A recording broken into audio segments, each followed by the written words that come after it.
ಇಡ್ಲಿಗೆ ಟೊಮೊಟೊ ಮತ್ತು ಮೆಣಸಿನ್ಕಾಯಿ ಖಾರನ ಯಾವ ಥರ ಮಾಡ್ಕೋಬೇಕು ಅಂತ ಹೇಳ್ತೀನಿ. ಮತ್ತು ಟೊಮೊಟೊ ಮತ್ತು ಮೆಣಸಿನ್ಕಾಯಿ ಎರಡನ್ನೂ ನೀರೊಳಗೆ ಹಾಕಿ ಬೇಯಕ್ಕಿಡಬೇಕು. ಟೊಮೊಟೊ ಎಲ್ಲ ಸಿಪ್ಪೆ ಬಿಟ್ಟೈತೆ, ಇವಾಗ ಬೆಂದೈತೆ ಅಂತ ಒಂದು ದೊಡ್ಡ ತೆಂಗಿನಕಾಯಿನಲ್ಲಿ ಒಂದು ಅರ್ಧ ಹೋಳು ತೆಂಗಿನಕಾಯಿ ತೊಗೊಂಡಿದ್ದೀನಿ. ಅದ್ರ ಜೊತೆಗೆ ಒಂದು 4 ಬೆಳ್ಳುಳ್ಳಿ ಬಿಸಿಲು ಹಾಕ್ತೀನಿ. ಅದಕ್ಕೆ ಸ್ವಲ್ಪ ನೀರು ಹಾಕಿ ತರ್ತರಿಯಾಗಿ ರುಬ್ಕೋಬೇಕು. ತರ್ತರಿಯಾಗಿ ರುಬ್ಕೊಂಡ್ಮೇಲೆ ಇದನ್ನು ಅದರೊಳಗಡೆ ಹಾಕಿ ತರ್ತರಿಯಾಗಿ ರುಬ್ಬಬೇಕು. ಈ ಥರ ರುಬ್ಕೋಬೇಕು. ಈ ಥರ ಬೆಳಗ್ಗೆ ಅಂತ 2 ಈರುಳ್ಳಿ ಕುಯ್ಕೊಂಡಿದ್ದೀನಿ ಮತ್ತು ಸ್ವಲ್ಪ ಬೆಳ್ಳುಳ್ಳಿ ಹೆಚ್ಕೊಂಡಿದ್ದೀನಿ, ಸ್ವಲ್ಪ ಕರಿಬೇವು ಸೊಪ್ಪು ತೊಗೊಂಡಿದ್ದೀನಿ. ಎಣ್ಣೆ ಕಾಯಕ್ಕಿಟ್ಟು ಸ್ವಲ್ಪ ಸಾಸಿವೆ ಕಾಳನ್ನು ಹಾಕೋಬೇಕು.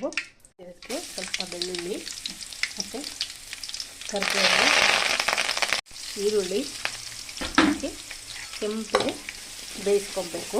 ಈರುಳ್ಳಿ ಬೆಂದೈತೆ, ಇವಾಗ ಅರಿಶಿಣದ ಪುಡಿ ಹಾಕ್ಕೊಳ್ಳೋಣ. ಟೊಮೊಟೊದಲ್ಲೇ ನೀರಿರೋದ್ರಿಂದ ಜಾಸ್ತಿ ನೀರು ಹಾಕೋಕ್ಕೆ ಹೋಗ್ಬಾರ್ದು. ಇದನ್ನೇ ಹಾಕಿ ಅದಕ್ಕೆ ನೀಟಾಗಿ ಬೇಯಿಸಬೇಕು. ಬೆಂದು ಇವಾಗ ಸೀದ ಮೇಲೆ ಸ್ವಲ್ಪ ನೀರು ಸೇರಿಸ್ಕೋಬೇಕು.